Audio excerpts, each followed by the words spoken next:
Hey there, everybody. Thank you once again for stopping by Todd-versations presented by TLC. We are so humbled today to have somebody that I consider to be a hero of mine, a friend, a guy that's heart is as big as this country is. Please, everybody, give it up. Hang out with us today for my friend, the president of the Environmental Working Group, Mr. Ken Cook. Welcome, my brother. Welcome. Hey, great to be here. Great to see you. I wish we were in person. I miss those times. But I do. We'll too, get back man. to it. We will. Will. I am such a huge fan of yours and have been so blessed and honored to be on boards with you and to spend time with you personally, to get to know you, but more importantly, to know you from your heart and who you are as a person and why EWG exists and why it's important.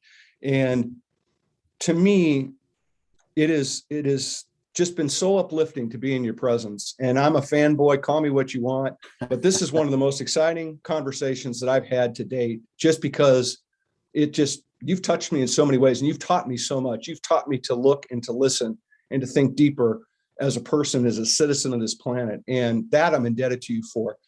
And so before I get going and I give you my thank yous and my fanboy, I wanted to share something as I was prepping for this today that hit me and struck me very passionately about you. And it's a quote from Teddy Roosevelt that says, knowing what's right doesn't mean much unless you do what's right. And I think that is exactly who you are and exactly what EWG is. So from the bottom of my heart, before I screw this up in this interview, I want to thank you for being here with me. Well, right back at you, Todd, as you know. And when we first started talking about doing this, I was thinking, now we go back a ways. Yeah. And likewise, I can't count the number of times where, I've turned to you for your insights about an industry that I'm very dedicated to, but I'm not on the inside of, haven't come up in nearly the way you have. So to me, one of the most rewarding things about our friendship over the years has been that window that I get, and the truth telling I get from you about what's going on in the world that you've had such an important role in shaping, which is the emergence of this insanely exciting organic industry. It is indeed. In particular. Oh my gosh! I mean, even during the course of however long, 15 years, 20 years we've been in one another's lives, it's unrecognizably different and bigger and exciting. And I just feel like the environmental movement, not to start off with my sermon, but I really feel like something really big has changed, and organic was at the forefront. Organic generally, but certainly organic produce, organic food. And that is that 20 years ago, in a way, environmentalists were always against things. We didn't confidently point to an alternative way of going about things that embodied all the solutions to the problems we were nagging everybody about. Right. We have our naggy moments. Organic, when that came on, the same is happening now with energy. I see it in cosmetics. I see it in other sectors.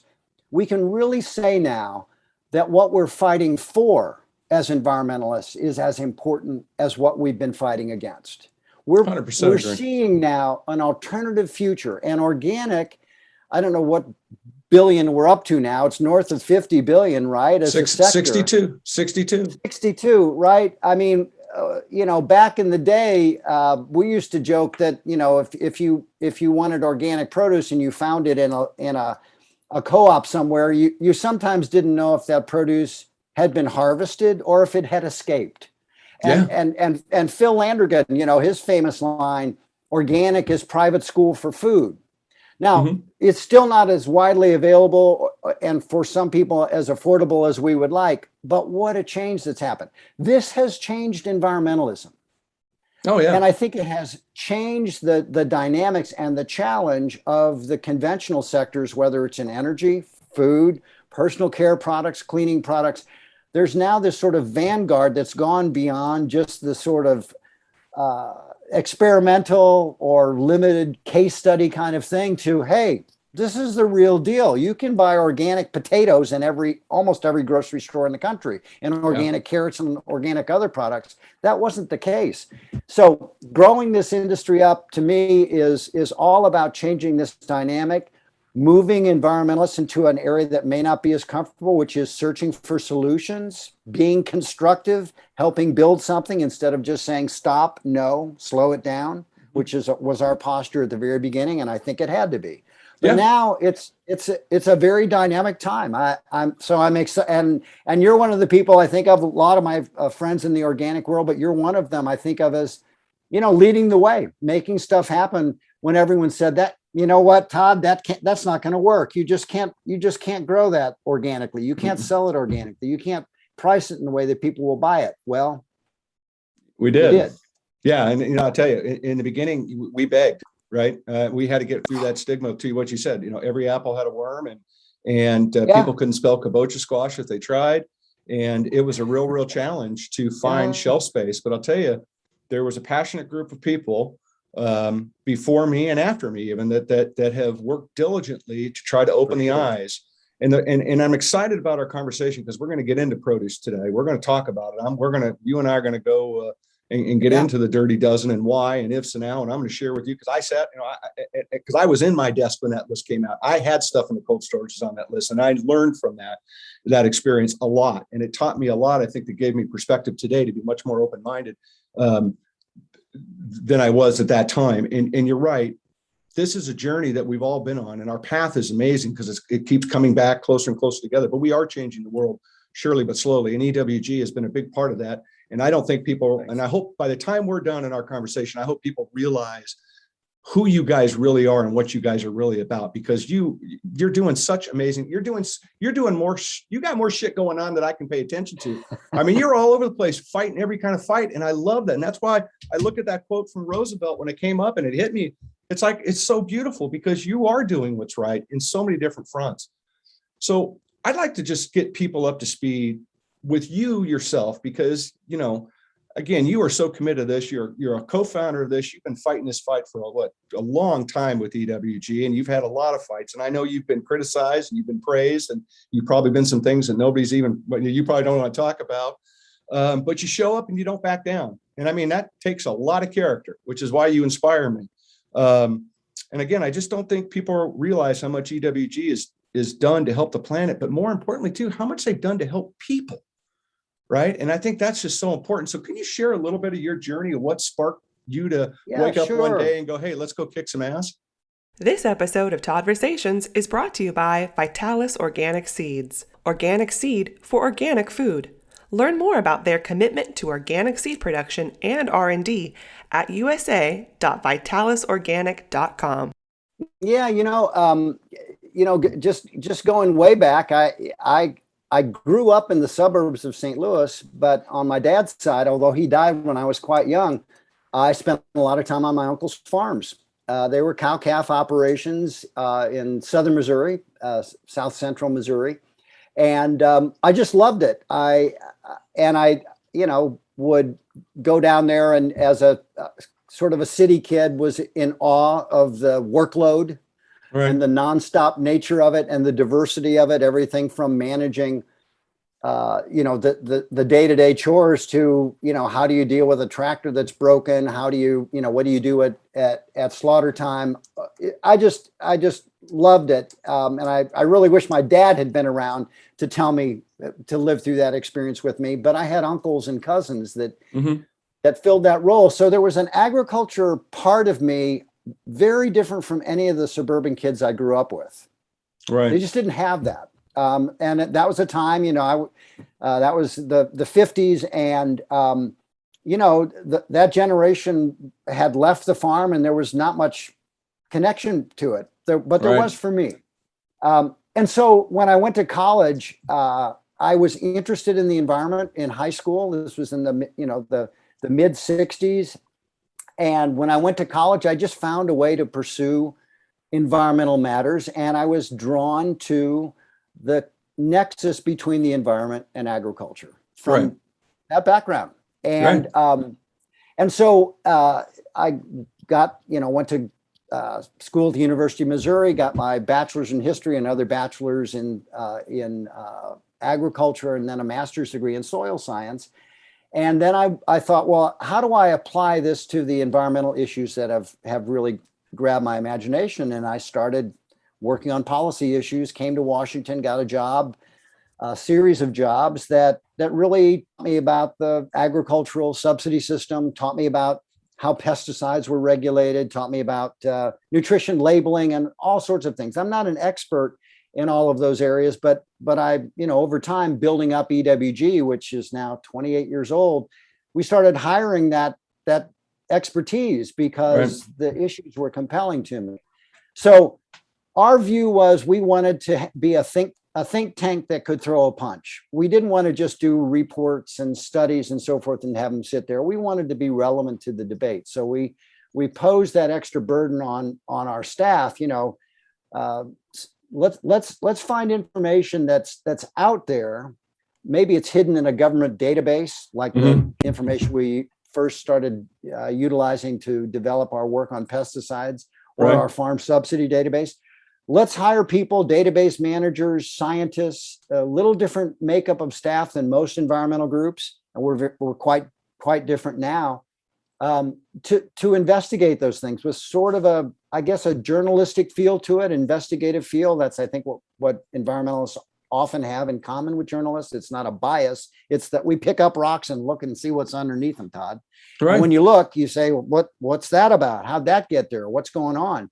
So at EWG, my journey has been to have the privilege, and it's definitely a privilege, of being able to hire a diverse range of people. We have support from foundations, support from online. Right now we're about a $13.5–14 million annual organization, about 70 people. Wow. We've got a complement of probably, I'm going to say maybe a total of 18 to 20 scientists. A number of them are PhDs, a lot of them are master's level, bachelor's level, toxicologists, chemists, immunologists, people with backgrounds subject-wise in pesticides, toxic chemicals, nutrition, and so forth. And the organization we've built is designed now to reach directly to consumers as well as to policymakers. It's designed to go through the media, what's left of it, which is a big topic, right? Because the media ain't what it was, far from it. And it's also designed for us, we opened up, we're really seeing ourselves as positioned to advance solutions. And so we have a certification program for personal care products. We certainly make the case whenever we can to advance organics. We think it's the future. And we certainly make the case whenever we can to tighten standards for drinking water, air, soil, whatever, so that what science tells us is safe and what is legal come closer together, because that's not the case right now. What's legal isn't always safe. So that, in a nutshell, that's our journey. And organic's been a huge part of it, man. I mean, we lobbied, and let me tell one war story. Well, that'll probably be a bunch. So the 1990 Farm Bill. I was working, that was my second big farm bill, and we had a big coalition working on stuff. And there was one issue that was kind of hanging out there, which was the National Organic Standards Act. Right. And this was Pat Leahy's baby. You had Kathleen on earlier this week. She was my bud. I first got to know Kathleen when she worked for Senator Leahy in 1989 and 1990. Yes. Yeah. Senator Leahy from Vermont, the father of organic in the Senate. And so when the debate advanced, Leahy had everything set and ready to go because he was the chairman of the Agriculture Committee. So he had that organic stuff in there, and nobody was going to pull it out. But we have this bicameral legislative process in our country, and the House was not so interested in Pat Leahy's Vermont pet thing, right? This crazy notion that we'd have a national organic standard that suggested there was something wrong with conventional, all kinds of arguments against it. Well, it fell to a small group of us to get the House to support the same legislation that was in Senate bill. And we did that by going to the floor of the House of Representatives with a small group of people and lobbying and winning, defeating the House Agriculture Committee and getting Leahy's bill passed over their objections by the full House. That was my first exposure to a big policy fight around organic. And it was one of the high points in my career. I'm blanking on Tom's last name, but I'm going to figure it out before the end of this call. He was the guy. We hired Tom to come in and rally organic farmers because there was no real trade association of any scale then, but Roger Blowbaum was instrumental and all kinds of leaders during that time. I'm really embarrassed I'm not coming up with Tom's name, but I'm 70, so what the fuck? That's fine. Right. And so, but Tom did it. And so that was when I really got the idea that organic then just kind of a rounding error in the food economy, if that was a future path. And we tried to stick with it as best we could. I think amongst environmental groups, I like to think we're second to none in our support for the organic industry. We've been there all along and plan to be there. We're proud members of OTA. We're all in. We have our disagreements with some folks in the organic continuum. If we're a family, why wouldn't we have disagreements? But that's sort of the genesis of how some of that early thinking and work came to a focus point with organic, because we didn't want Leahy to get negotiated down to a study, which was what the House strategy was. Leahy's got a strong position in there. We've got no position. Let's go into the House Senate conference and whittle him down to just do another study on organic. Well, we did the study in 1980. We didn't need another one. What we needed was federal standard. So anyway. That was that's the war story.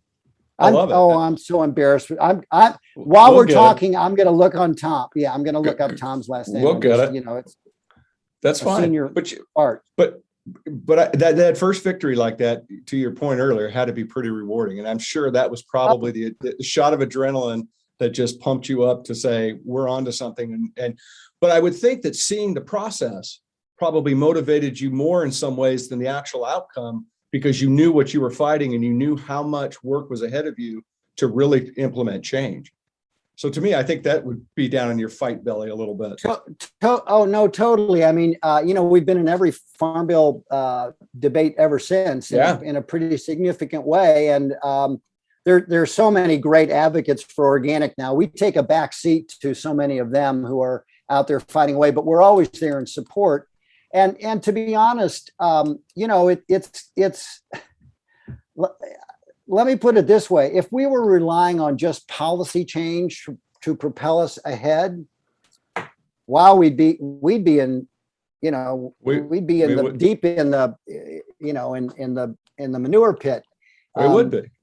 But we don't. We have an industry that has sprung up and embraced self-regulation and organic regulation to a degree that far exceeds conventional, because you have to play by all those rules plus organic. That doesn't happen very often in other sectors. And that has really introduced me to people who have taken a different path. You're one of them. You're steeped in lots of policy issues, but you made your career in the private sector. And it didn't occur to me until I really got to know people in the organic world. And it's people like you and Gary Hirschberg and George Seaman and Teresa Marquez and hundreds of others I've gotten to know, the Berliner family at Amy's. You didn't come to Washington and do a nonprofit gig. You were going to make it happen in the real world with the private sector. And meeting people like you at that point in my career was as important as the organic fight itself. It was like, you can't tell these people no. Andy Berliner's he's gonna start organic as a major presence. It's like 90+% of his food in Amy's kitchen is organic. He's just gonna do it. Yeah. And the more you tell him he can't do it, the more SKUs he's going to add. Yeah. Right.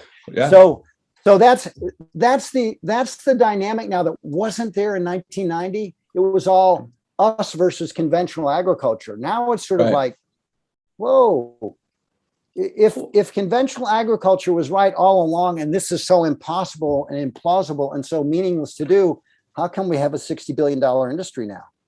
Well, How'd that 100%, happen? 100% agree. And it was a very, look, you fought it, I fought it. It was an uphill battle for a very long time. And I talked about this the other day. I mean, I remember the 60 Minutes art story about Alar and how that just flipped the light switch on. And all of a sudden, people couldn't even say, they thought organic was some Italian word associated with something. They had no idea what it meant. And all of a sudden they're like, well, we've got to get a part of this. What do you mean? My kids, this, that. So that really helped them in a lot of ways of being able to open up some doors and at least get the attention. I think that's the hardest part. We never really got anybody's attention, and I think that's something you probably felt the same way when you're dealing with policy, is that people just didn't give a shit. They had their own agendas, and yours was this was such a small agenda at the time that nobody really rallied around it. Now, all of a sudden, to your point, we're 62 billion. We're drastically underfunded at 62 billion. Oh, by the way, I'll say that out loud. For sure. Well, we are making positive changes. And I think one of the biggest things that organic has done, in my opinion, is that we have never backed down or been afraid of a conversation. We may not like the person at the other end, but at least we're willing to have a conversation. Yeah. And I'm all about that. Look, you may think one way and I may think another. It doesn't make you a bad person. It doesn't make me a bad person. It just means we need to have a conversation to better understand each other, which makes us better people together, quite frankly. And so I think it's really important that we reflect upon that and realize that the pillars like yourself that were out there that were building this, laid this runway out that we all stand by here today. And I think there needs to be a moment of pause. A lot of these people don't appreciate that you are on a runway that was laid before you with a lot of hard work. And you have no idea how hard that work was, but we need to appreciate the work that's at hand and support the work that's going forward to maintain that opening volley that was laid out there. Because we got a long way to go. We've got a lot of work to do. Gary Hirschberg, I'm going to get this quote wrong, and it's so brilliant. But it's something like, he started off with a really great business model with organic dairy that became Stonyfield. The only problem was he had no supply and no demand. And fought through it. And look where the sector is today, from leaders like him and like you. And to go back to the Aller episode, that is misremembered by people. And that was something I paid close attention to. We weren't involved in it. That was the NRDC that was engaged in that. But some of my closest friends, Janet Hathaway, Al Meyerhoff, may he rest in peace. They were close friends, and they were at the center of that. They made that fight happen. But people forget what that 60 Minutes episode was about. This was the acting administrator of the Environmental Protection Agency, the number one person, going on camera and telling, I believe it was Ed Bradley, telling him, Alar couldn't come onto the market today. It's so dangerous. It's so carcinogenic. But because it was brought on before we had this new set of criteria, it's hard for me to get it off. Yeah. Well, if you're a mom and you're hearing that from the top environmental regulator in the country, I wouldn't support someone throwing out their apple juice, but people did, and they're not crazy for doing it. No, that was the whole thing. It's the fact that we haven't really caught up yet. And what's happened is we've worked a lot over the years on pesticide regulation at EWG, which is kind of separate from organic, because in organic, those toxic pesticides aren't allowed. There are pesticides used in organic, of course, but you look at the toxic profile of them, and it's EPA hardly even sets a tolerance for most of them. But there are lots of other pesticides that's not the case. Right. For a long time, the main battlefront, the only battlefront, really was fighting to get more stringent regulation of conventional agriculture, and that's still a fight. But now we've got something different. We've got an end run model called organic, where people are inventing new ways to deal with pest control and other challenges. We wish it was working more broadly across the country in the places where it rains more and pest control is harder. And that's where one of the many areas where we need investment for sure is helping farmers in those areas. But here it is, and it's huge. And people love it. It's consumer facing. People who eat organic eat more produce. And even if they don't eat an all organic diet, all of the studies show that if you're into organic food, you're probably into more produce in your everyday life. Absolutely. So to me, all of these things converging now, makes it a very exciting time. And I did not predict that. I thought I would be, just fighting the standard environmental. I'm against this. I got to slow this down. I got to get this off the market fight forever. But now, look at what's happening with alternative protein, right? It's really disrupting the animal protein industry, but it's exciting. We're working on that too. So I just feel like we're at a time where we've really tipped the scales, and what we're fighting for is a big focus now, not just what we're fighting against. It's super exciting, man. I agree with you 100%. And with that being said, and you lead me into kind of where I'd like to just kind of get a little more specific about what EWG is up to. I mean, there's so many things that you do that are important, and there's multiple reasons and categories that affect us every day. But there's things I am sure that people probably don't realize or don't know what you guys are up to, that you guys are on the case. And so I want to pick a couple of subjects, if you don't mind, and just whatever comes to your mind. I just think it'd be really interesting for people at this point, especially where we just led them, to hear a few of these things. So one of the issues I think would be important to bring up was what are you guys doing with just water alone? As I have the nice water, have the nice water here behind me. It looks good to me from here. I think, and it's got the EW seal on it, EWG seal right on it. Yeah, right no. there. Well, what we do is we need to pump this water into California a little bit. We could use a touch. We could use a touch of water out here. Oh man, I did a bike ride the other day past a couple of our reservoirs, and it's really scary. I'm in Northern California. Whoa. Yeah. Well, with water, we started doing work on drinking water contamination first back in the 90s, and we started getting data from water utilities when they first began to be required to test drinking water and publish the results. If I were to summarize it, what I would say is, this is a real crisis in our country, not just supply, as we talked about here in California now with the drought and over the Western U.S. That's with climate change, that's going to be a baseline drama for the rest of our lives and the next few generations, and until we can come up with some holistic solutions. But water quality is something we've really focused on, and to be honest, we started looking at contaminants, whether they were pesticides or heavy metals, contaminants like these PFAS chemicals that are, the Teflon family of chemicals, the Scotchgard family, that's everywhere. And we had engineers and scientists start building a big database where we collected all the information on water testing that was reported by utilities, and we're about to release the next round of it. And if I were to summarize it, I would say, look, that we've kind of been stuck on drinking water quality. We have a lot of contaminants in our water supply now that even, government scientists officially and for the record say are at levels that they can't say don't cause harm, that they're worried about. For many of those contaminants, we have no legal limit. For others, we take a decade or more to develop a legal limit. And when we do, it's often set at such a high level that there's a big gap between what's legal way up here and what's safe, which is way down here. So we try and we publish the National Tap Water Database. You can type in your zip code, find your water supply. If it's a community water system, we don't have well water. We don't have, data is not available in the same way. And then we do two things. We tell you what the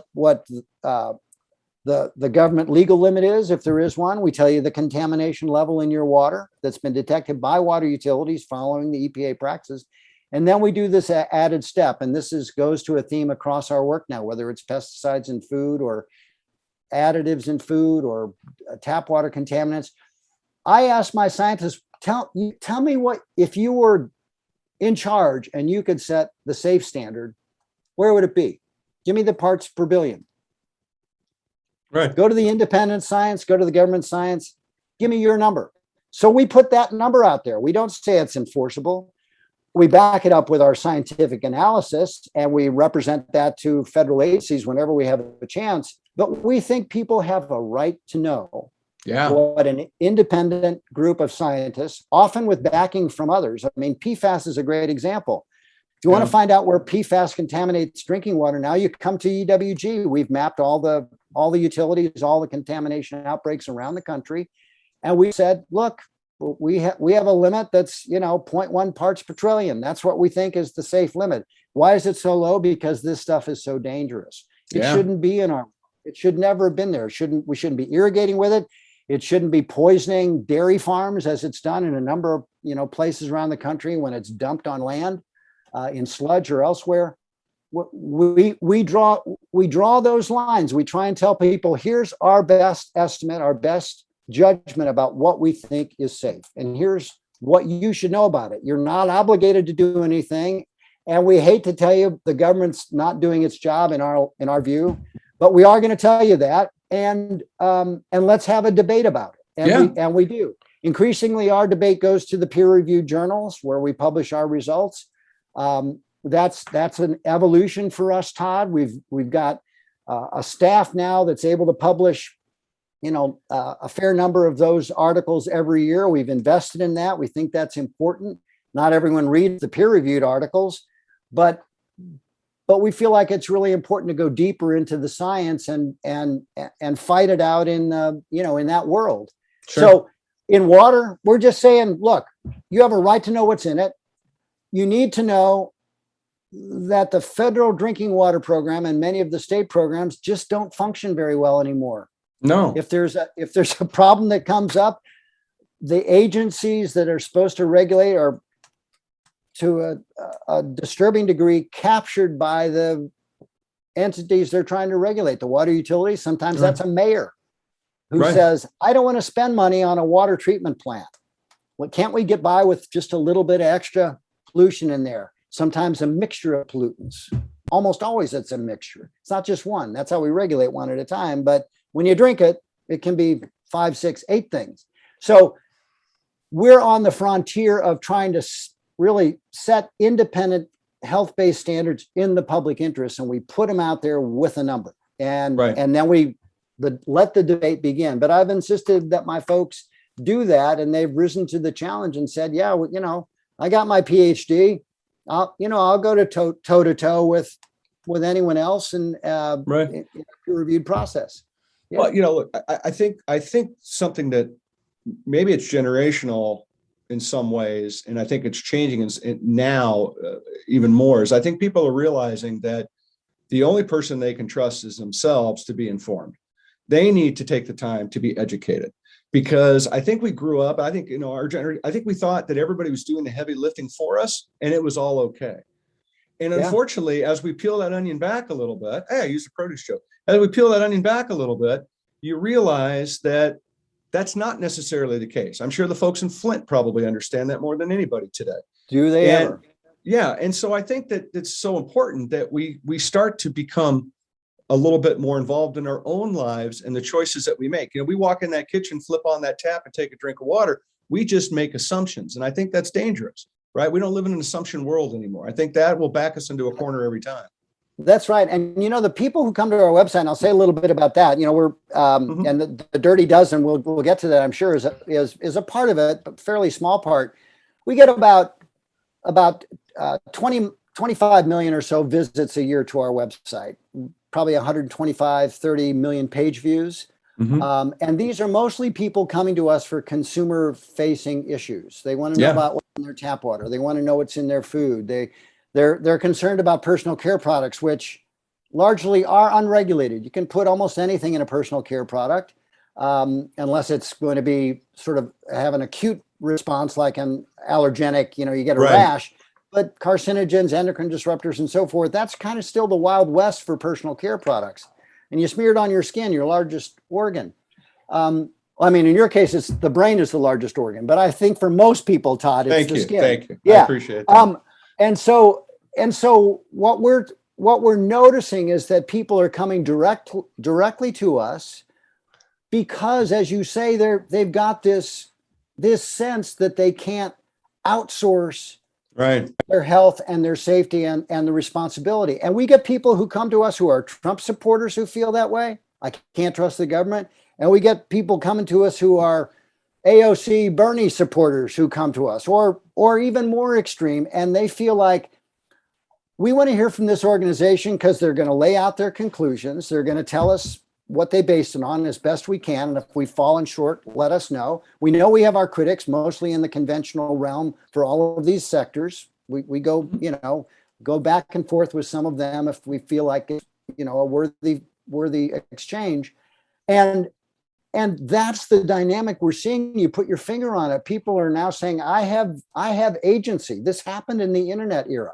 We all got lulled by a sense of the media being an important filter for many years, right? And there are so many great reporters out there, so many great articles, exposés. 60 Minutes hour was one of them because it was the most, at the time, most dangerous carcinogen regulated by the pesticide program. And it did need to come off the market. But the media has also shrunk so much that so many of those beats, whether it's agriculture or whether it's environment, city hall, tens of thousands of reporters are not working anymore in newsrooms because the newsrooms are shriveled and gone. The business model blew up under the weight of Google AdWords and other other social media, internet, all of it. Yeah. And so people are now seeing, well, I have a responsibility and also have the power to go out. I can get misinformation. Some people think our work is misinformation. Just put that out there. Or I can sort through it myself. And in some ways, I wish we had more faith in governmental processes that wasn't so necessary. But look at vaccination. This is it's a hot topic. Yep. Oh my gosh. But people who are on their deathbed, finally saying, well, maybe I should have got vaccinated, but I didn't work my way through the conversation to reach that conclusion soon enough. And that's tragic. For sure. And some people raise concerns about vaccines, and there's some, they need to be heard. They need to be listened to. In the end, I know where I come down, but that debate, that empowerment that's happened with the internet is driving all kinds of sectors now, including organic. I mean, that's our Dirty Dozen guide. 4,000 or 5,000 people a day come to our site. I haven't pulled up the data most recently, but something like 4,000 or 5,000 people a day come and they look at or download that Dirty Dozen guide. And this is the guide we put together around produce. Right. Just to jump in, we look at the USDA pesticide data program, which was started in reaction to ALAR. People should know that this is where the government thought, wait, we've lost control of this agenda. Mom doesn't trust us anymore.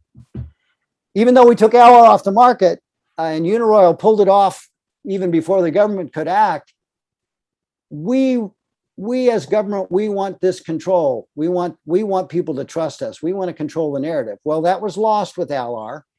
And now people are saying, well, why don't we put test data out there? Let's test foods that kids eat for pesticides and publicize it. So when that started happening in the early to mid 1990s, when those data started being published, we looked at it and we thought, well, we see pesticide levels on a lot of these produce items that we think are unsafe. Right. But we don't expect everybody to be able to get organic. But for some of these fruits and vegetables, be a smart choice if you can find it and afford it. If you want to have produce in your diet, what are some choices where that same set of data show the pesticide levels are kind of low? Right. Clean 15. So we put that out there. It's a, we could have developed it any number of ways, but here's the most important thing for people to know about it. We regulate pesticides one at a time. Right. In this country. Right. One at a time. And so people who are concerned about a mixture of pesticides, there's really very little science for that, except conventional defenders who will say, well, the risk is always zero. So 0 + 0 + 0 is 0. Right. Okay. But over the years, we've banned a lot of pesticides because they show up at low levels in food and they're gone. Right. Chlorpyrifos is on the cutting block now, right? It was safe for 60 years and the government stood behind that. And then one day the government said, nope, gotta go. Yeah, oops, Not safe for kids. Well, right. was it? It was never safe for kids. Safe for kids. Right.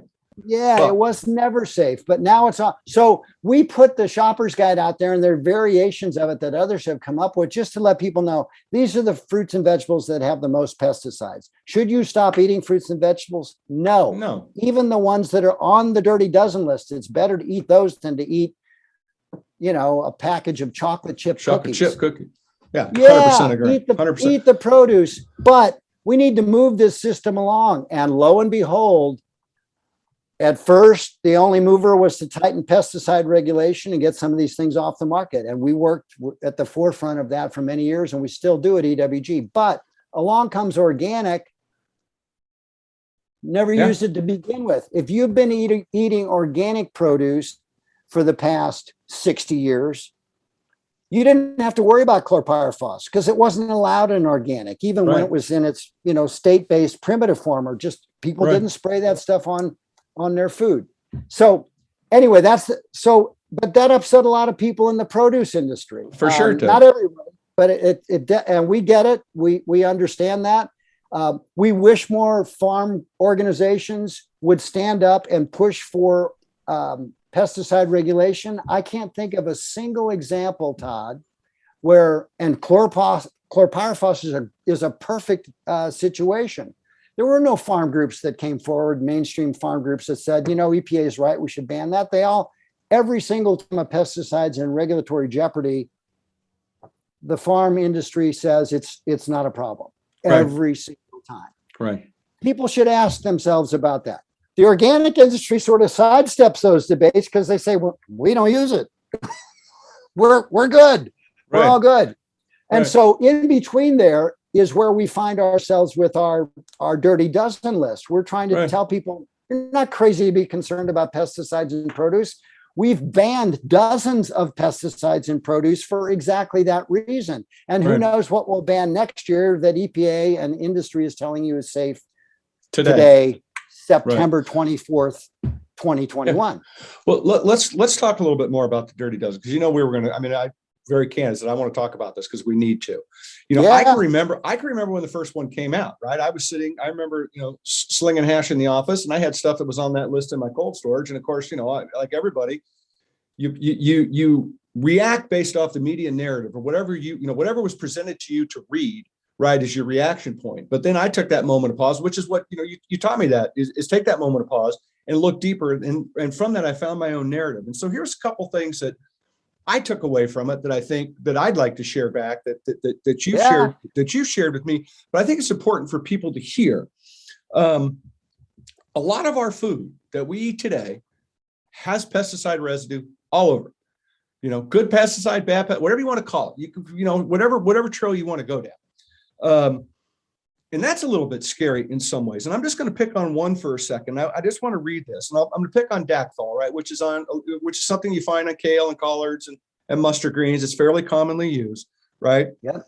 But the EPA, and I just want to read exactly what this is. The EPA classifies, it's DCPA is its name, but we'll call it, Dacthal is what its trade name is, as a possible human carcinogen.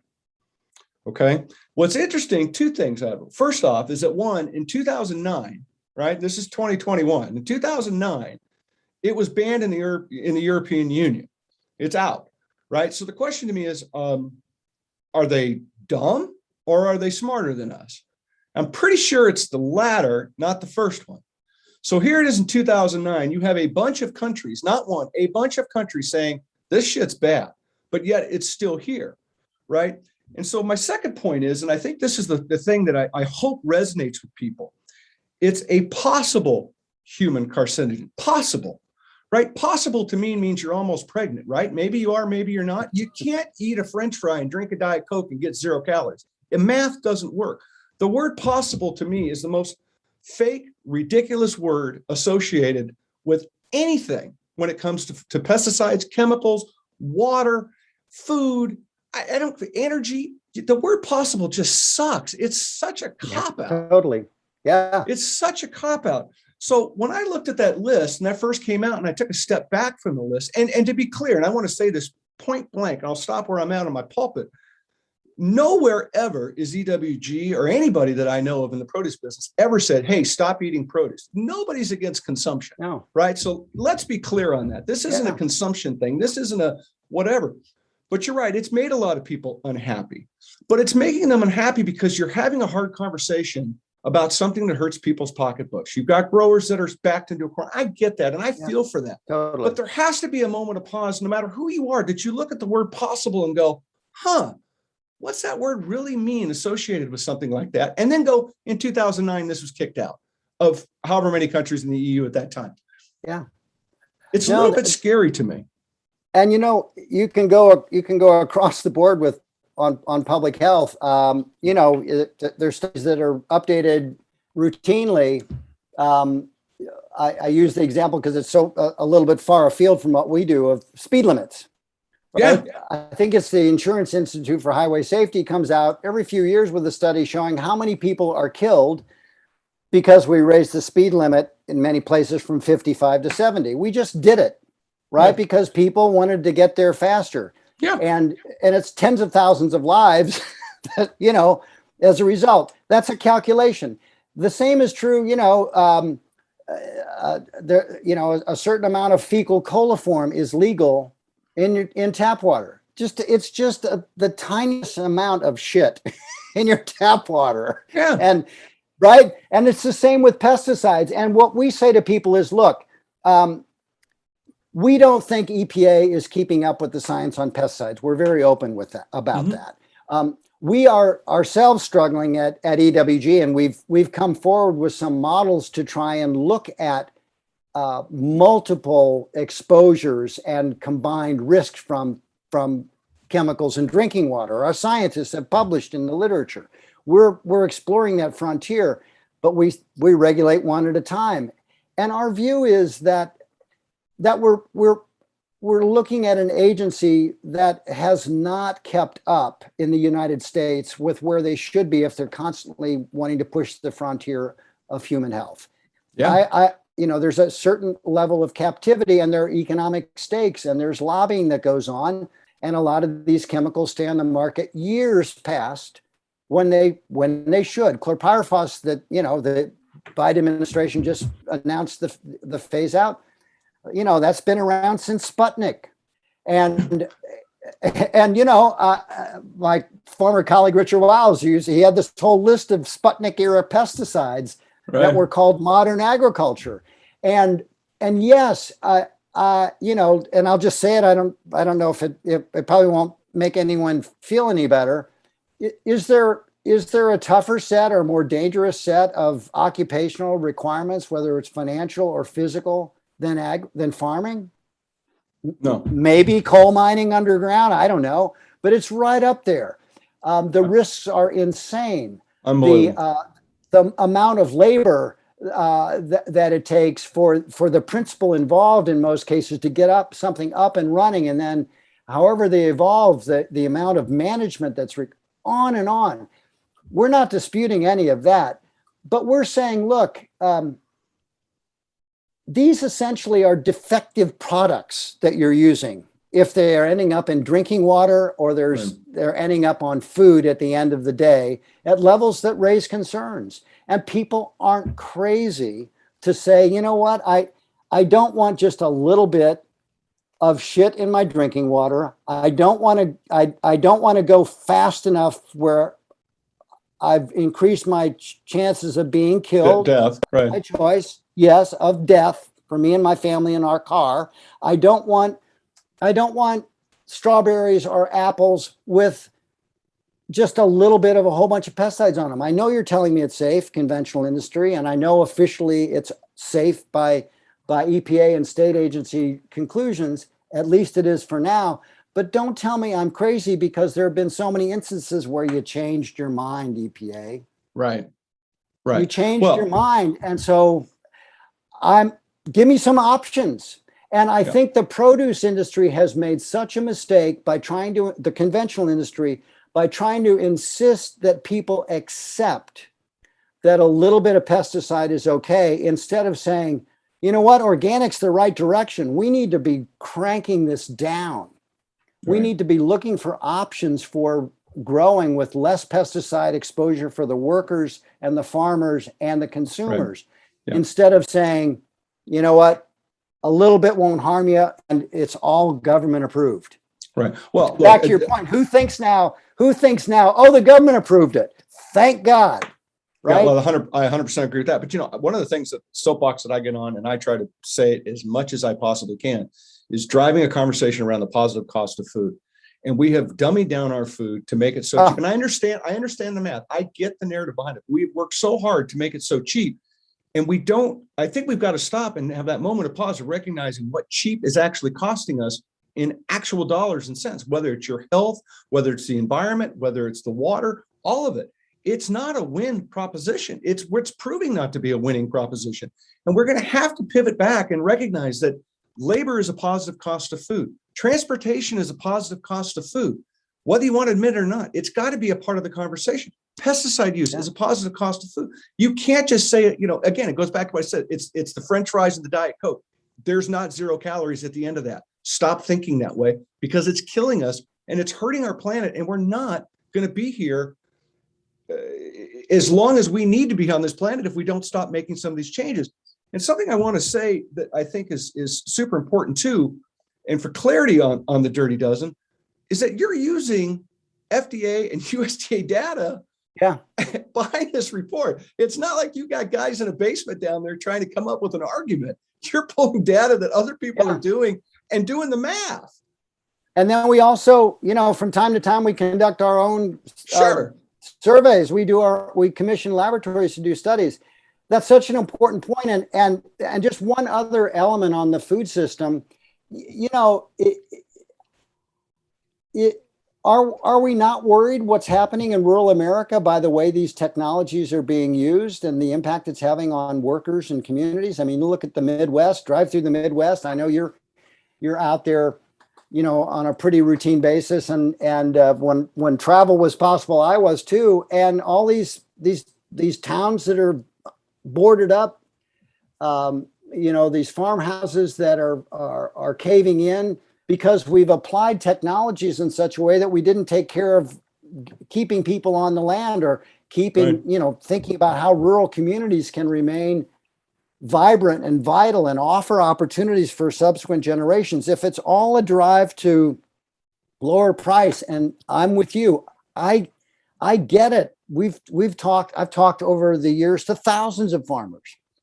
We're not people, EWG doesn't, not only do we not cook up these things in the basement, we also don't just come up with ideas without talking to people in the real world who are doing the work. And even if we disagree, but does it seem to you that things are going well with the direction of rural America now? And not that agriculture's at the fault of all of this, but if you keep adding technologies that eliminate the ability to earn a living on the land for more and more people and get the farm operations bigger and bigger. I mean, they started big in California, but in the Midwest and other parts of the country, we really see this. You have to ask yourself, is this the plan that will just keep raising crop yields and bigger equipment, bigger spray rigs, and all the rest till we get to the point where you're a kid growing up, when they're 12 years old, you look them in the eye and say, hey, there's a place for your brother here, but I don't have room for you because we need a farm of this big. And not only that, there's no town left. So you got to go to St. Louis, or you got to go to Kansas City or wherever. That's where your future is. Please come back and visit. I don't think these are inconsequential aspects of the discussion we should be having. Yeah, I agree with you. And again, it goes back to what I said. It's the positive cost of food. We have to start to recognize the choices. Yeah. And I think too, one of the problems that I see is that we make so many choices for today and we don't think about the consequences for tomorrow. We're suffering from that right now. True. And we've got to get our arms wrapped around it. I mean, it's so hard sometimes to get people to do that. And that's what I love about this platform and being able to bring people like yourselves on to have these in-depth conversations, to try to just get, at the end of this, if one person out of the thousands that listen to this, if one person goes, oh shit, I better get on the website, I want to learn something today. Touchdown for the team, right? Because it only takes one. You were one when you started, and look what you've created today, by taking a deeper dive and being a participant in that. So I thank you for getting into the weeds on the Dirty Dozen. I hope it clears the air and people get a little bit different appreciation for exactly what EWG's position is, because I think it's distorted in a lot of ways. And I think it's important that people hear exactly where this comes from, because it does come from the heart, right? It really, truly does. So before I wrap up Dirty Dozen, I'm going to throw it out. And if you want, you can say, no, I'm done. I'm covered it. Is there anything else you want to say to any of the pushback from anybody on that list? Well, I mean, we covered a lot. So, I mean, you're good if you don't want to, but I want to just make sure that before I move on and ask you about 5,000 more questions, I just want to make sure that we've come full circle on it and you're comfortable with where we're at. Well, yeah, I mean, one of the dynamics that we've been grateful for is the organized pushback against the Dirty Dozen is why it has gone from 1,000 people a day to 5,000 people a day checking it out. It's the fight that gets people thinking, oh, well, this is newsworthy now. What I do wonder about is, this is the exception here really is organic, but the rest of the produce industry has not done such a good job with its strategy to get people to eat more produce. What could possibly be wrong? Right. Whereas you look at organic, and every year, it's for it's outpacing. There's no doubt. It's double digit growth across a lot of these SKUs, whereas conventional, not so much. Yeah. So what's, even from a business standpoint, I think if you look at the arguments, if someone says people get awards for cutting back on pesticides in a farm setting, right?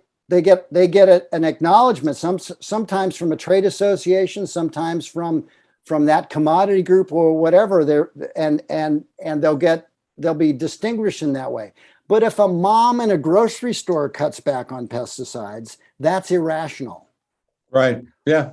Well, I'm just saying, I think telling people that a little bit of pesticide is just fine is not a winning argument. But hey, I don't sell conventional produce. If it's working for you, go for it. Well, look, as I said earlier, I think if somebody says it's possibly harmful, you all should take a moment of pause.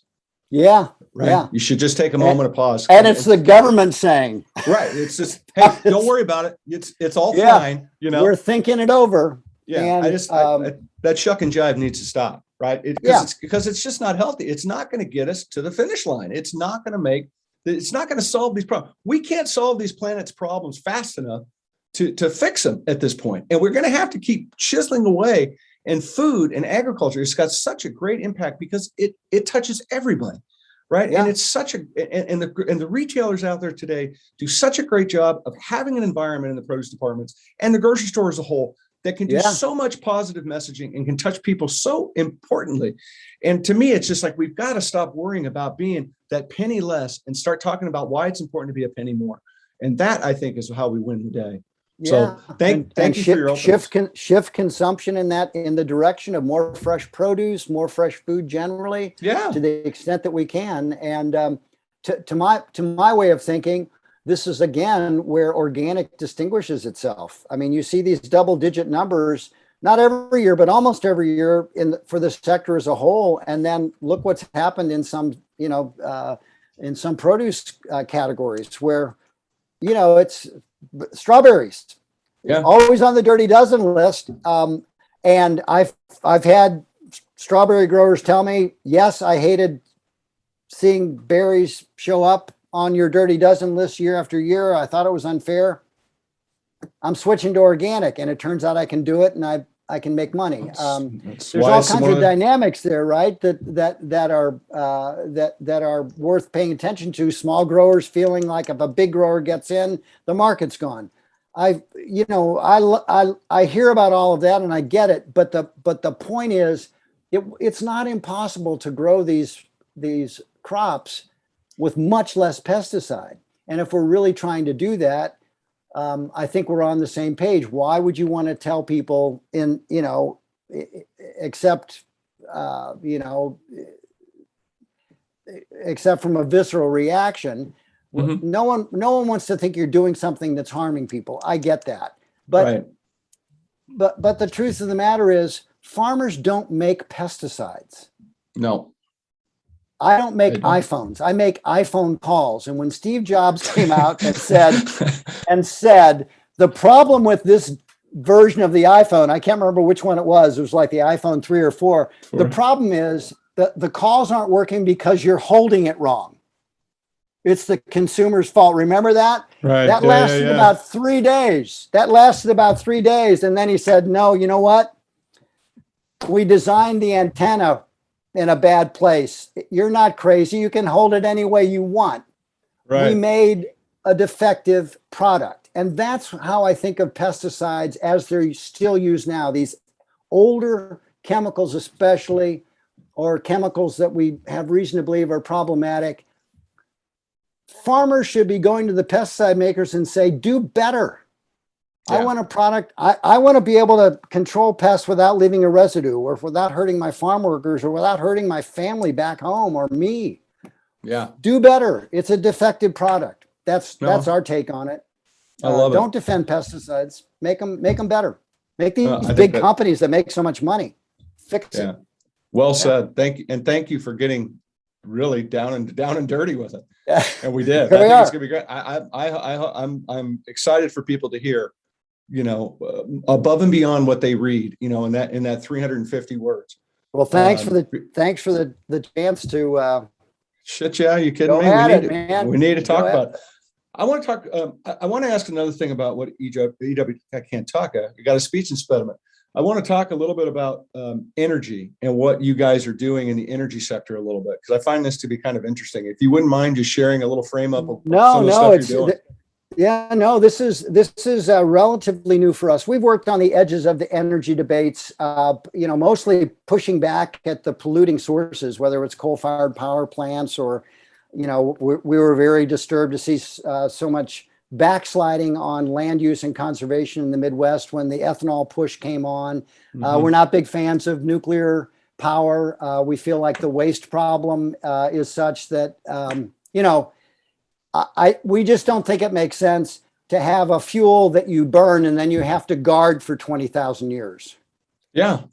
Right. I mean, but the real thing that changed here, and it's exactly analogous, really the thinking that went forward within EWG was when renewables became so competitive, just like organics becoming more competitive and more commonplace, right? Right. When solar and wind and battery storage, which now, most of the expansion in our energy supply from year to year is in those categories now. It's not coal or natural gas or nuclear, or even certainly not hydro, although I think some hydro can be environmentally responsible at this stage too, if we do it right. Certainly the older structures that are in place, but we just saw this and thought, we've been against coal fire power plant pollution. We've been against natural gas emissions for a long time. Now we can be for something, which is solar on rooftops, and moving forward with decentralized development of solar and wind sources, local grids, microgrids, they call them, battery and other forms of storage. It's just changing the game. And just like conventional food and farming has been worried for a long time about the encroachment of organic, showing that there's a different business model that doesn't have these problems. Same is happening with solar, with the additional factor that in energy, and we're focused mostly not on transportation now, but on electricity production. These are monopoly controlled sectors of the economy. They have complete control over our lives. In most places, there's zero competition. They're regulated by largely captive public utility commissions. And these solar rooftop and business expansions of solar energy is a real threat to them. Again, not because they're being regulated. It's not like we're in a position to say, now you need to be regulated out of existence. Now it's more like, we don't need you. That's a big change. I can have strawberries that are organic. I don't need your conventional strawberries. Right. Well, I don't need your coal-fired or gas-fired power plant. We've got solar now. There are problems with it. Too many panels coming from China, not enough care for the recycling. It's not There's no free lunch. Same with organic, right? There are pesticide use patterns in organic that worry me. But it's just worlds better than what it's displacing. And where growth of a really good thing by most measures is displacing older systems that have many problems, I think you're looking for an opportunity that EWG is interested in, certainly from an environmental or labor standpoint. And so that's what's going on with energy. We're fighting in California to preserve rooftop solar.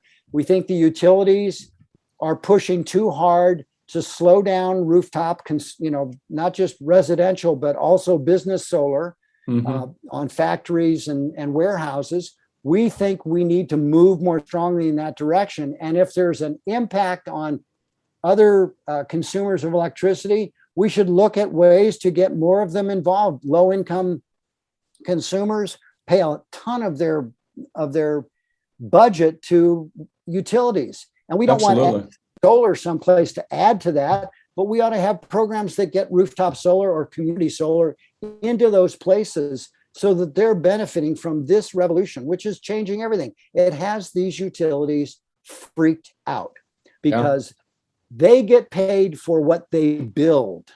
They put on your energy bill if they want to build a new gas-fired power plant. In many states, they can charge you for that while they're building it, even if they never turn it on.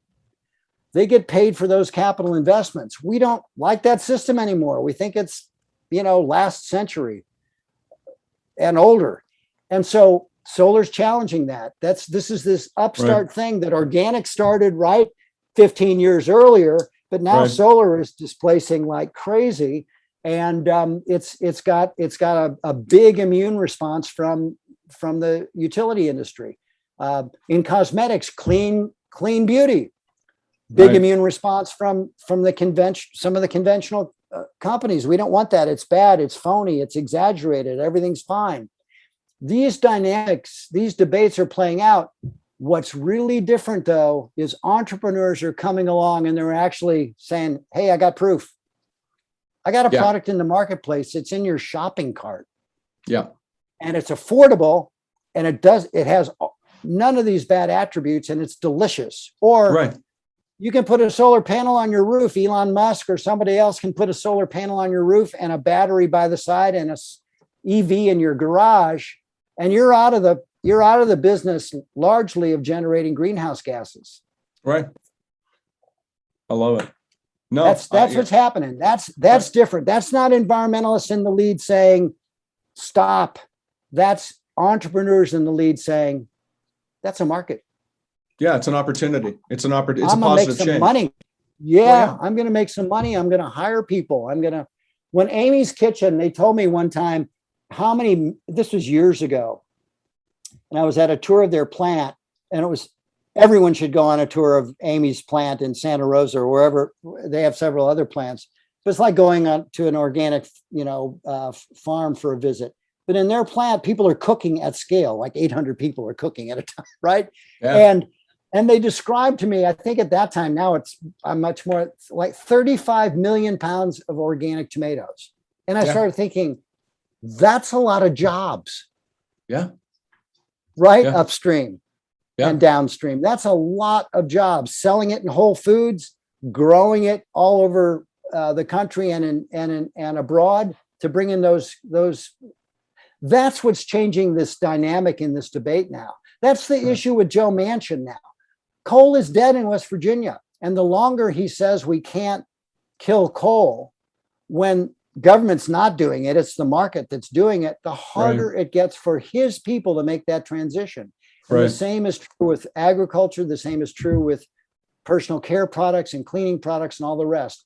The longer that pushback, that defensive posture is there, not against regulation, but against upstart entrepreneurs doing stuff like you did, Todd, in produce. That's the problem.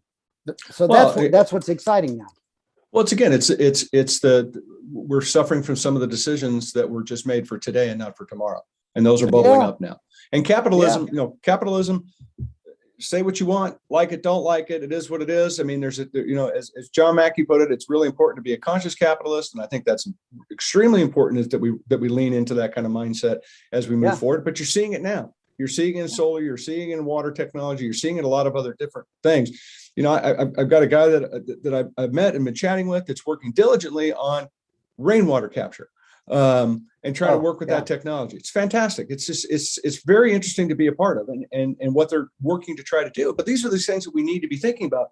How do you guys determine what's important, right? Well, I mean, when you sit down, because look, you guys could throw up 1,000 things and start throwing darts and go, okay, this is Tuesday.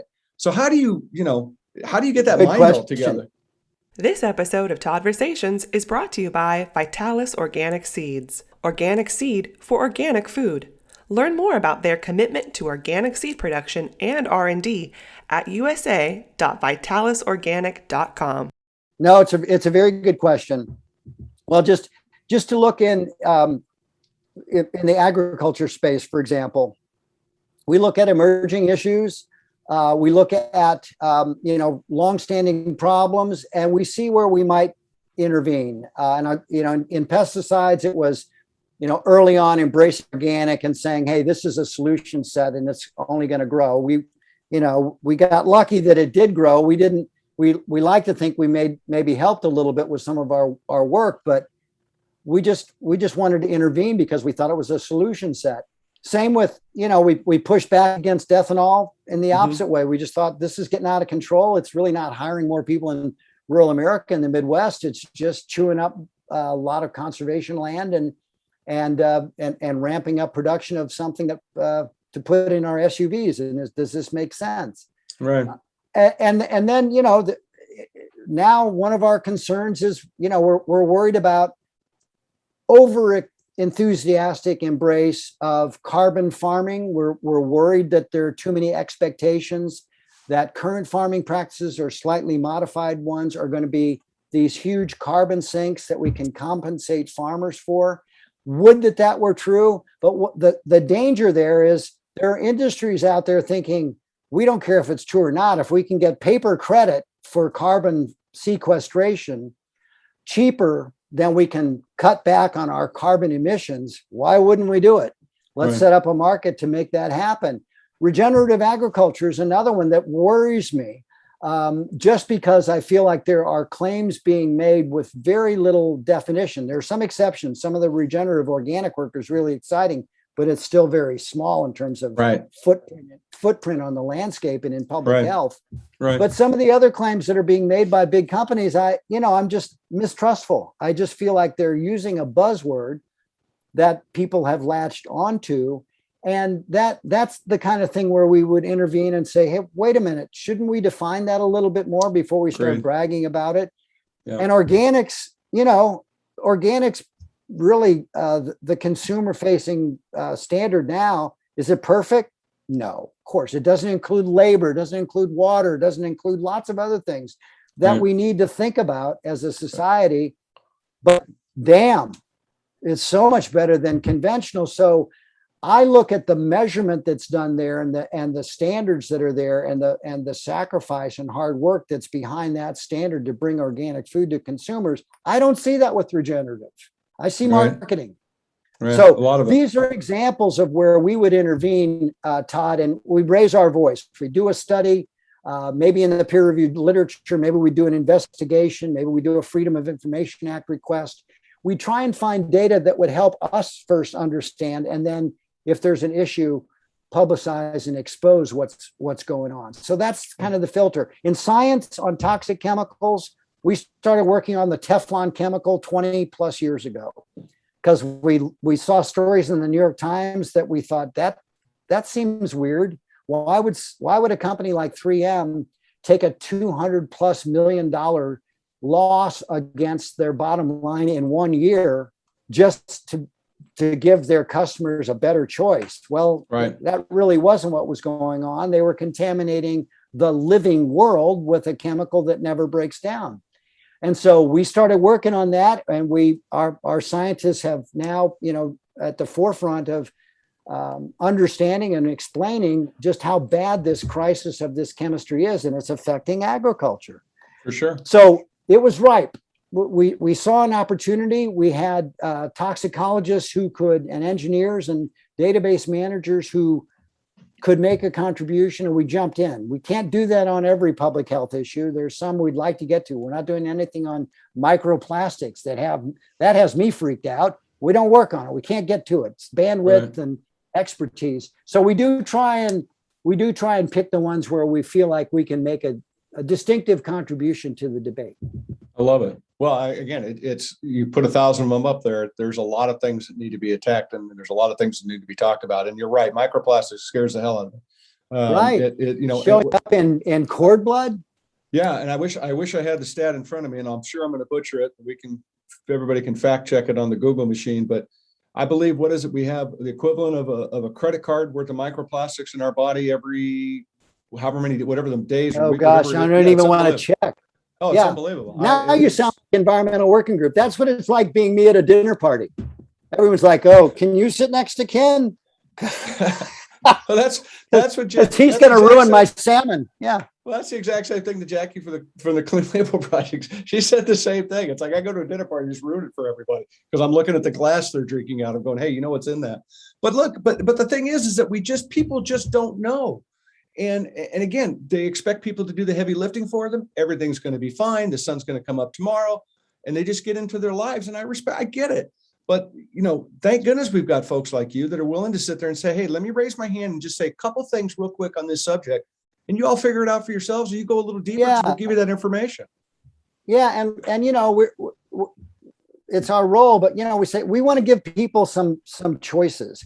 I can't sit down or stand up in front of an audience and say, all these pesticides, these PFAS chemicals, the pollution that comes from coal-fired power plants, you know what we need to do? You need to wait for the government to solve it for you. Right. Well, it's not going to happen. Well, can't do it. Well, look, anytime, again, anything, I just struggle with the word possibly, right? It may possibly be harmful. It either is or it isn't, kids. You all can figure that out. It's really that simple, in my opinion, of an equation, right? If there's a gray area, then why don't you lean towards the side that says it's probably not good for you? Right? Let's just move toward the other way. Yeah. Tell me, one of the things that I think is really exciting, and I'd like for you to talk about, because I think people need to know this, is your partnership with Amazon. And you've actually expanded a partnership now, which I'd love for you to bring up, and what you're doing with them, and a little bit about your app and your verification system, because I think that this kind of dovetails to where we are. And again, it's just about educating and informing, and giving people an opportunity to uplift themselves and make choices. Yeah. Well, people may have come across EWG and not known it was us if they've gone to a website called Skin Deep and checked what's in their personal care products, their shampoo, their mascara, their lipstick, their body wash, what have you.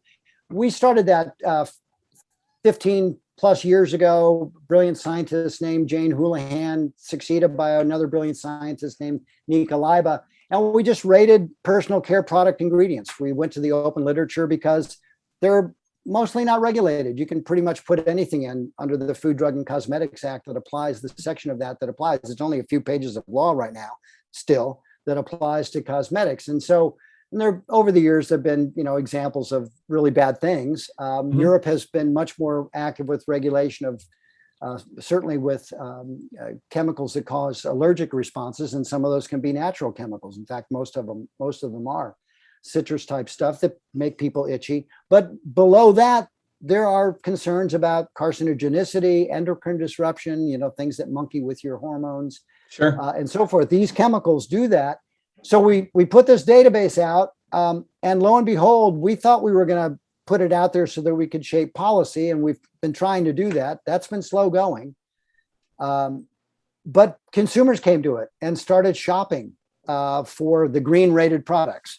And Right. if you look at our database, we're very open with all the things we don't know. And we'd be the first to say our rating system has flaws because we don't have information about a lot of these chemical ingredients. And we certainly don't have information that, there's no testing done of completed products by the FDA to see if they cause harm. They might have 50 ingredients in them. That's all. It's just out there. It's just on the shelf.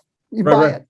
And so as we were working in this industry, and notice we get 1,000 people an hour come to our Skin Deep website, and another almost a like amount come to our app, which we built that puts Skin Deep, mobile and on your phone.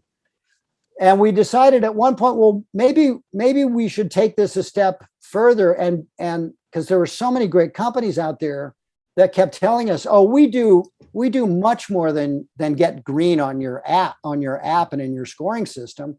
Right. We're doing this and this and that, but we couldn't do that consistently until we decided, hey, why don't we start a set a standard certification program like organic, where you can say, okay, well, now we'll in effect be in a business to business relationship with these companies. They'll disclose much more information to us about their products, and we'll evaluate them against our standard than we can do just looking at a label ingredient, right? Mm-hmm. So we started EWG verified. It's got about 2,000 products in it now from companies across the personal care product spectrum, big ones like Procter & Gamble, maybe mid-sized ones like the Honest Company, smaller brands, there's dozens of them, Juice Beauty, sure, a whole range of Beauty Counter, amazing companies, amazing entrepreneurs that decided they were going to be the pioneers of clean beauty. And a lot of them now have the EWG verified mark on them.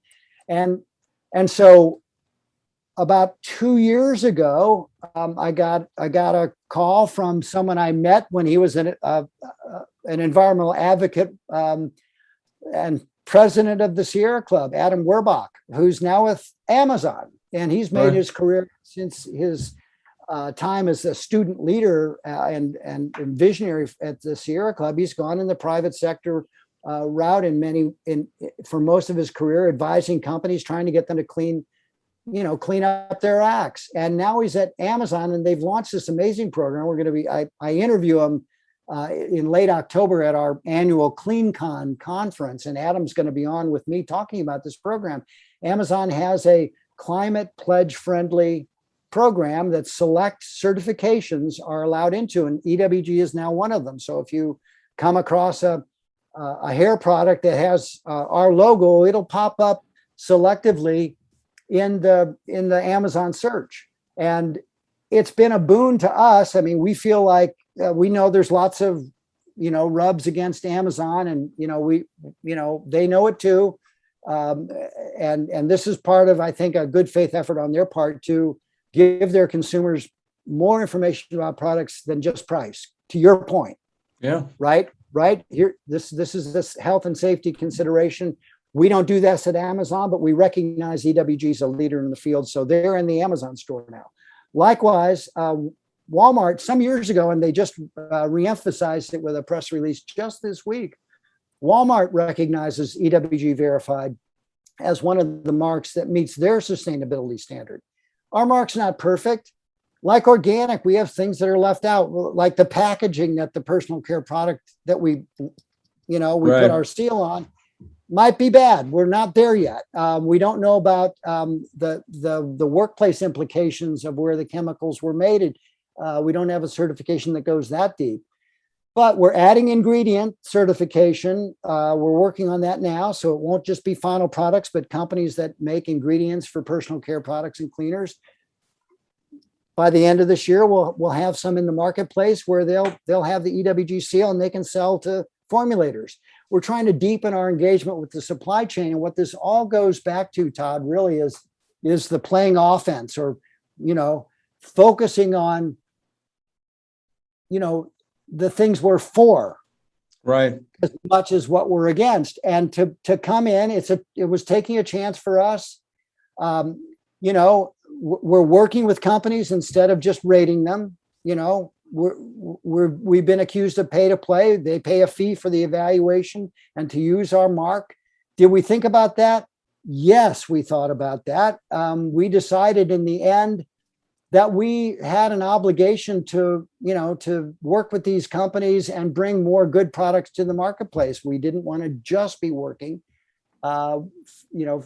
with consumers. We felt some loyalty to the pioneer companies that were doing the right thing. We feel the same way as being members of OTA, and I'm a member of Organic Voices. I'm on the board of that initiative, right? That Gary's the chair of.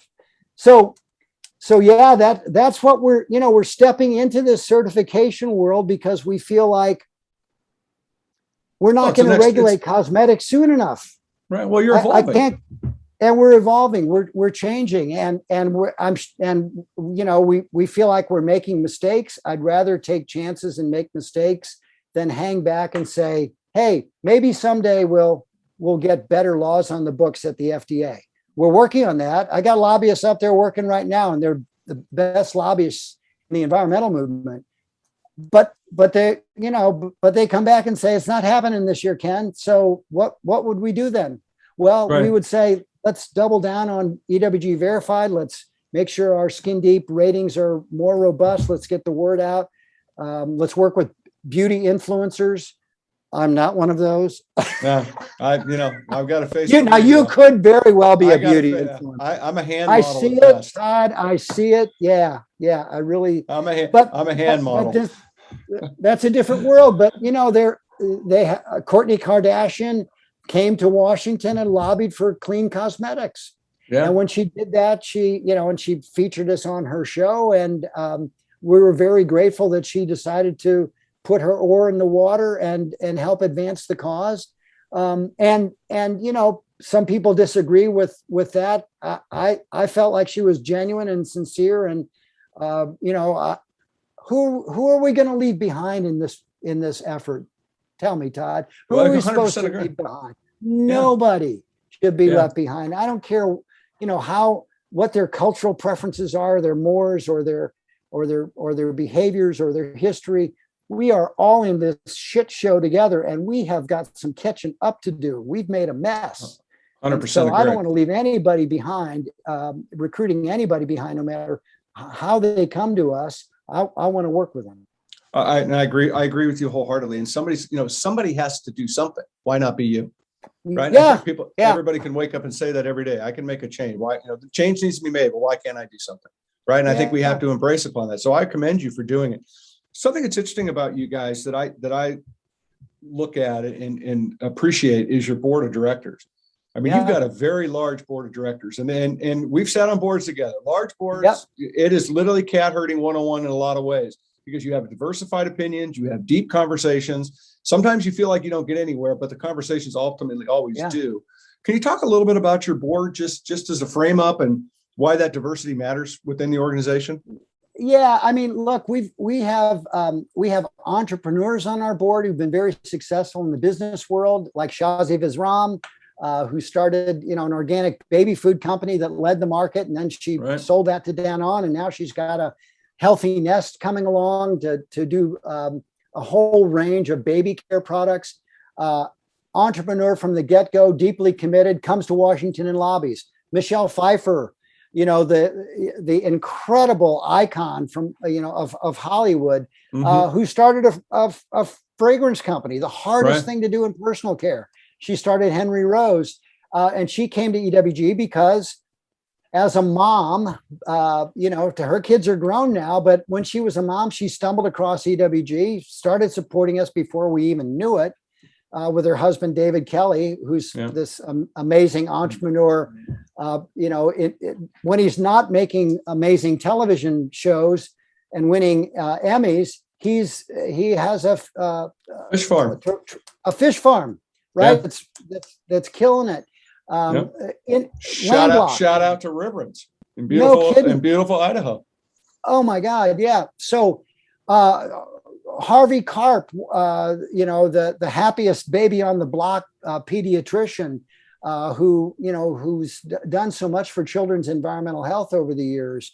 Mark Hyman, one of the leading practitioners of integrative medicine at the Cleveland Clinic and elsewhere, who sees the importance of looking at toxic chemicals in nutrition and focusing on healing the whole body, not just addressing your symptom. Right. Leaders like that, Rob Featherstone-Haugh, who worked for years, with the family that started Google and now is an incredible entrepreneur, advising us on business. It's just been exciting to me. I feel like, and there are board members who will agree with this. In the early part of EWG, I wasn't relying and getting the most out of my board. It's really an art, and you're good at it as a board chair. I've seen you at work. You've got a gift. Thank you. It takes a special appreciation of people's volunteer time and what they can give and how you can make them feel good about putting their passion on the line. I'm still learning how to do it, but we have an amazing board of directors now. Yeah. We're diversifying it geographically with regard to race and gender and in every other dynamic that matters. And it's just been a joy to see this group of leaders come forward and pitch in. Christine Gardner, who's been such a leader in our work in the marketplace, and Malkin brought Chicago with her. They've all got these incredible talents, and they're not on the staff. They're adding something different than that staff complement. They often have staff-like skills, but they're bringing in something that's way beyond what we could do without them.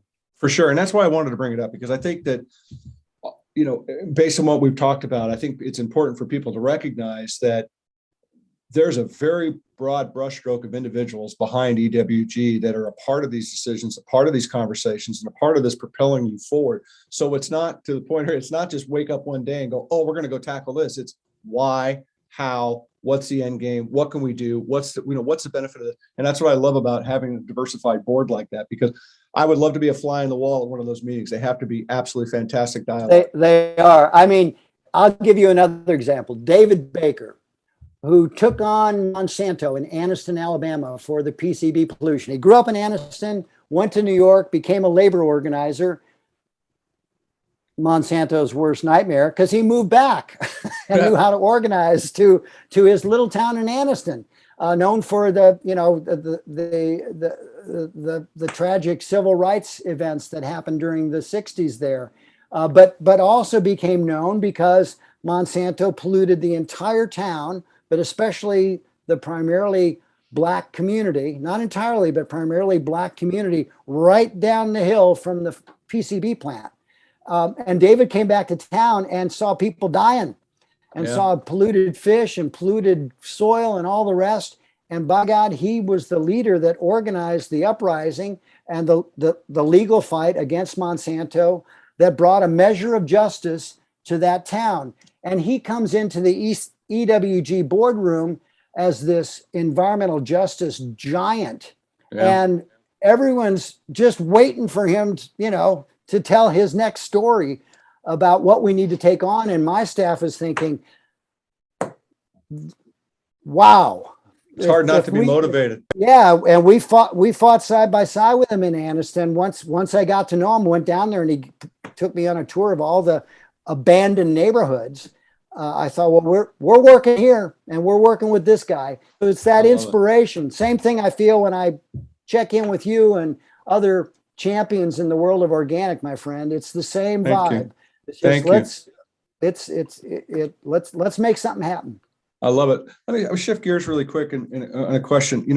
You're an inspirational person. I've said it at the beginning of our time together, and I've said it to you before. Who inspires you? Oh man, that's a good question. Well, I try not to suck at my questions. Yeah, that is a very good question. I think we have a saying around EWG that we're driven by facts, not emotion, but sometimes the facts really piss you off. So I think part of the set of facts that most upsets me is when people without a voice or who think they don't have agency or maybe don't have agency or power are being stepped on and taken advantage of. Right. I'm inspired to understand where they're coming from and what maybe EWG or I can do about it.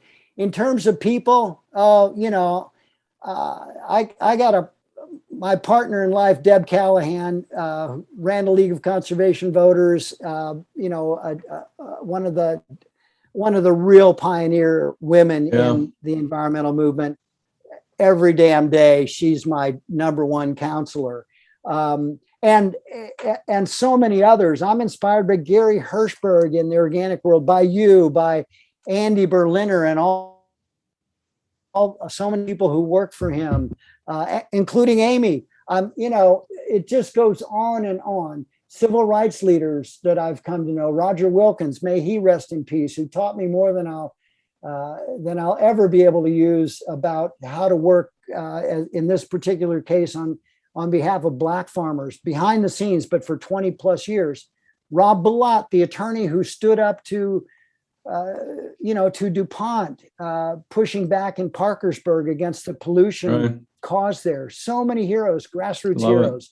I don't know. I take strength from those people, from people who are standing up or who are saying, how do I stand up? Help me. I love it. What can I do? I love it. That's where it comes from. I love it. Yeah. Let's have some fun. Let's play a little. We do something at the end of days as we wrap our time up, and we do one we call we do a little TLC trivia. You're playing for literally the cash and prizes are unbelievable. What you're playing for. I can only imagine. No, yeah. it's yeah. No, it's literally nothing, but it's fun anyways. So here we go. I got a couple rapid fires. What's a bucket list item for you? On October 2nd, I have to ride 84 miles and climb 8,600 feet. That's the next bucket list item on a road bike with my buddy. I love it. Good luck. Have fun. Let me know how it works out for you. All right. Star Wars or Star Trek? Oh, Star Trek. Good answer. For sure. Yeah. I just like the mythology for me is richer and more nuanced. And I'm a big fan of I like Star Wars, but if I had to rank the two, I get lost in Star Trek much more. Oh, well, there you go. All right. Next one, dog or a cat? Oh, that's a tough one. And I have to keep my voice down because we have two dogs in the house, but I'm torn. I fell in love with cats at a later age, but we have two dogs now. And so I'm really a dog guy. I'm kind of a dog guy. Well, that is the correct answer. I'm drawn. Well, who's your favorite band? Oh, wow. That's a really good one. That's hard to pick one. Yeah, it is so hard. And on my playlist, I got Motown, Beatles, the whole thing. I think the artist, if I had to name one artist, it's also because she's a dear friend. It would be Bonnie Raitt, and I'll tell you why. It's not only the insanely distinctive and gorgeous voice and the songwriting, but it's her commitment to supporting blues artists who got kicked to the curb by record labels and ripped off. And I met her lobbying on Capitol Hill, to really bring some sanity to our support for nuclear energy and really move toward cleaner renewables. But then I've gotten to know her, very well over the years. And as an artist, I mean, she's on my playlist. She'll help me get up that 8,600 feet of altitude gain. And then I'll text her afterward and with a picture and she'll tell me how young I look. So what's not to like about that artist? She's obviously, her eyesight's a problem, but that's okay. It's all right. So's mine. Hey, I think it's great. She's fantastic. Great Oh. answer. You have been, as I said before, and again, I'm fanboying up because I love you, man. You're just such a great, genuine soul. You've Back been at so you. generous. You've been so generous of your time today, hanging out with us. And I got one final question I want to throw at you. A little scenario question. You're up at the pearly gates. Security comes to you and says, "Hey, Ken, you've done some amazing things. You've made this planet a better place. You've changed folks' lives, all for the better. We're going to send you back down, and you got one wish allowing you to do one more thing. What's that wish?"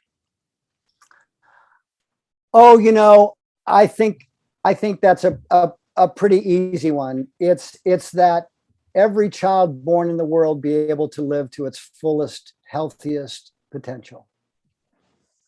Drop the mic, folks. Drop the mic. Yeah. Ken Cook, you are a saint. You are a saint. You really are. That's not, but that's okay. I'm so glad to have this chance to visit with you, buddy. I'm so energized by our conversation. I am so excited for people to hear your voice and to see just what an amazing heart and compassion you have, and what motivates you on a daily basis, and what motivates EWG. And I hope that whatever's out there that people think they know, I hope they take a moment to pause and recognize what they don't know about EWG and step up and be a part of the organization. And people can contribute, people can go online, they can be a part of this, they can make a change, they can drive positivity into our food supply, positivity into our energy, positivity into our water, and onto this planet. And I thank you from the bottom of my heart, from everybody that's out there, for being you and for uplifting and holding EWG up. I hope you will come back. I could talk to you for another 5 hours. And I would love We've to done that before. I know shit. I know we have, but I would love for you to come back and to share and Sure. to know that this platform is here, and that and just thank you again very, very much for being here. I really mean that. My pleasure. And I would say if you want to tune into what we're up to, we have a conference called CleanCon. It's Right. On our website. It's virtual, of course. It's over 3 days in end of October. And the theme of it is habits of environmental health. We're trying to make it easy for people to adopt behaviors, whether it's purchasing or just how they live in various ways, that advance their ability to protect their health and their family and their communities in ways that are not only doable, but how about this for a concept from an environmentalist? Make you feel good. Oh, right? There you go. I love it. How about that? That's not what we're always known for as environmentalists, but that's our vibe with this conference, and that's where we're headed as an organization. Good. So I hope thanks for everybody gets having me on, buddy. It's absolutely my pleasure. Thanks everybody for hanging out with us. I appreciate it.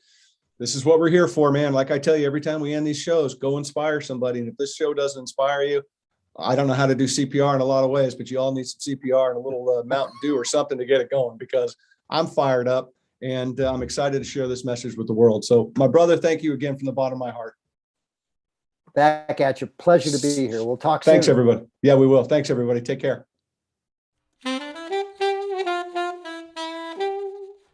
Well, folks, I certainly hope you enjoyed that. You're not going to get a more open, honest, caring individual that is literally out trying to save the planet. And if you listen to the end, when I get the final question, and his response is so powerful and meant so much to me personally, especially having, our own family history, our own family issues in our lives with cancer and things like that, with multiple family members in my immediate family. And I got to tell you, making a change in this planet for the better is very important. I hope you all step up, and I hope you all try to find something that you can do every day, not only to inspire people that can make a positive change.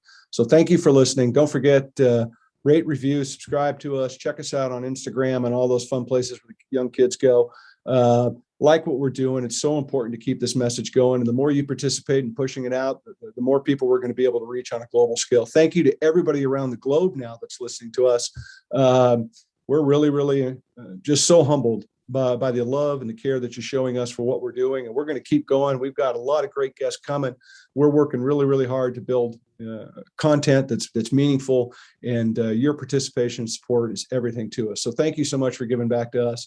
and we're going to keep rocking and rolling, trying to keep these conversations going. So remember, go inspire somebody. It's important. From the bottom of my heart, everybody here at Todd-versations, the whole team that's coming together now to make this all happen. Thank you very much. We love you deeply. Take care of each other, and we'll see you soon with another killer episode. Thanks.